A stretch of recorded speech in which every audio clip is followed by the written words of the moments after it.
Salam alaikum, on va continuer toujours avec les fonctions Excel.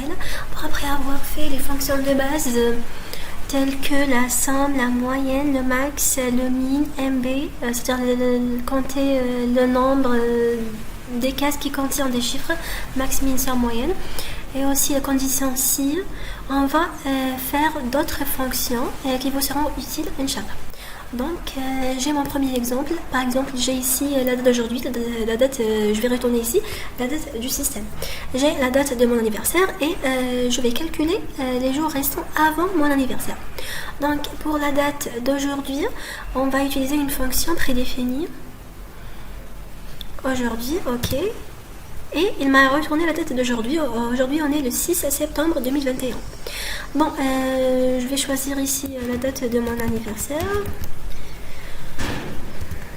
Par exemple, le 21 mars. Bon, la date de mon anniversaire et non pas la date de naissance, d'accord? Donc 2021. Ok. On va calculer la date, plutôt les jours restants avant mon anniversaire. Donc on va soustraire. Soustraire la date d'aujourd'hui de la date de mon anniversaire. Bon, plutôt, la date de mon anniversaire c'est 2022.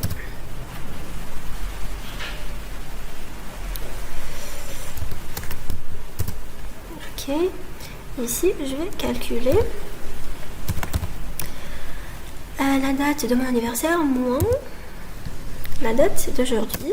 Ok, j'ai une date, donc je vais changer le format de la cellule à nombre parce que je veux retourner le résultat en jours. D'accord, donc il me reste 196 jours à mon anniversaire.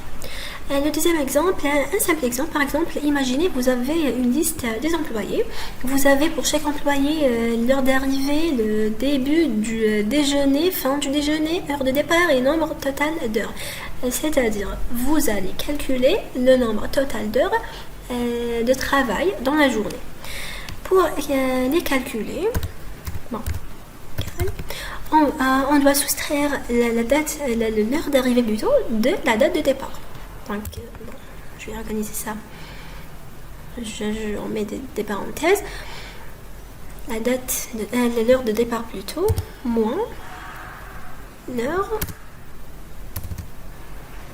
d'arrivée.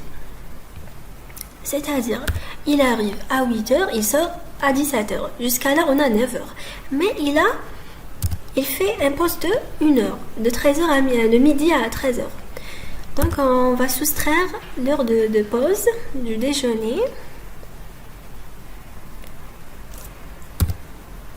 pour pouvoir calculer les heures totales.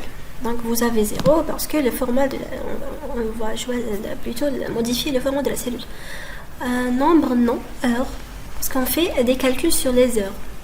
Ok, 8 heures. On a 8 heures de travail par jour.